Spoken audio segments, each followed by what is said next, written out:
2018 PGA Valero Texas Open has the weakest field that we've seen in quite some time on the PGA Tour. This event has one of the lowest purses of the season, and the players don't really get a whole lot of downtime throughout the summer and spring. This is one of the oldest events on the PGA Tour, but it has only been held at TPC San Antonio since 2010. Coverage of this year's Valero Texas Open will be on the Golf Channel and CBS over the course of the weekend. The Oaks course at TPC San Antonio is a tough one. Since this event moved there in 2010, the winning score has been 14 under par twice, 12 under par twice the last 2 years, 11 under, 9 under, and 8 under twice.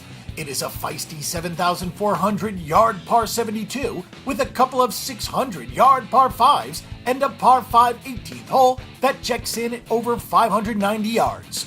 The course is open for the most part, but most of the par 4s play at par or higher, and there really are not a whole lot of consistent birdie holes.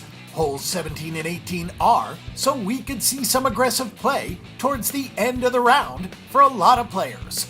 A lot of players typically show up for the Wells Fargo Championship at Quail Hollow in Charlotte, which is 1 week before the Players' Championship at TPC Sawgrass.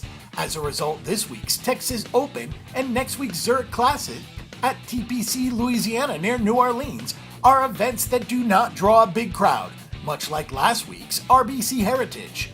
Only 6 of the top 30 players in the official World Golf Ranking are on hand. The list of winners is kind of all over the map.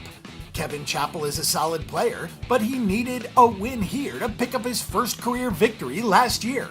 Charley Hoffman, Jimmy Walker, Stephen Bowditch, Martin Laird, Ben Curtis, Brandon Steele, and Adam Scott are the other winners on the Oaks course. Sergio Garcia is the favorite and the biggest name in this event at odds of plus 1,200.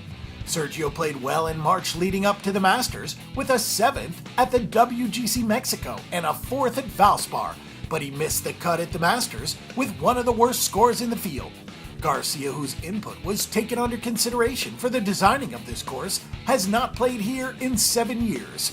You have to think that he's a bit worried about his game heading into the Players and the Invitational tournaments in May. Therefore, we should be worried too, making this a poor value on him this week. Matt Kuchar is next up at odds of plus 1,600. Kuchar has finished outside of the top 35 in each of the last 2 years. He was 15th in 2015, but that was with a score of 1 over and 12 shots behind winner Jimmy Walker. He was 4th in 2014, but that was certainly a long time ago. Kuchar played well last week at Harbortown and barely finished inside the top 25. Kuchar played last week at Harbortown and barely finished inside the top 25.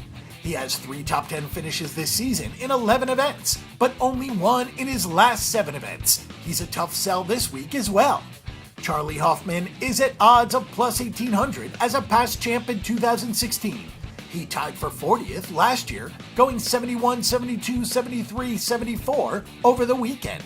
He was 11th in 2015 prior to winning at 12 under in 2016 by 1 shot over Patrick Reed, the current Masters champion. Hoffman has 4 top 25 finishes in his last 5 events, but no top 10 finishes this season.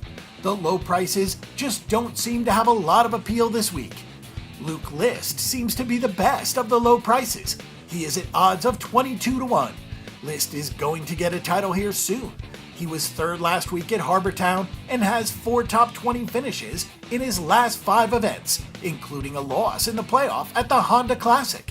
He opened with a 68 last year, but finished with a 78 and missed the cut, and he was 29th 2 years ago.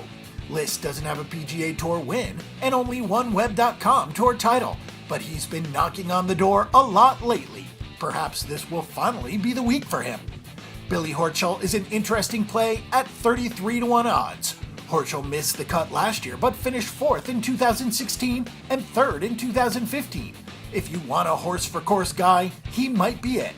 Ryan Palmer is another easy call at plus 4,000. He has finished 6th or better here in each of the last 3 years. Horse-for-course plays tend to be pretty popular, especially at these events with weaker fields, and these are probably the best ones on the board. Julian Surrey isn't a bad bet either at 55 to 1 after an 8th place finish at the Houston Open a couple of weeks ago. Ollie Schneiderhan's generally plays well on courses that are loaded with tough par 4s, and TPC San Antonio certainly fits that mold. He's also at odds of 40-1. For more information and statistics on this event and every other sporting event this week, check out bangthebook.com. Bang the Book is your best resource for sports betting information before you make your weekly assault on the sports books.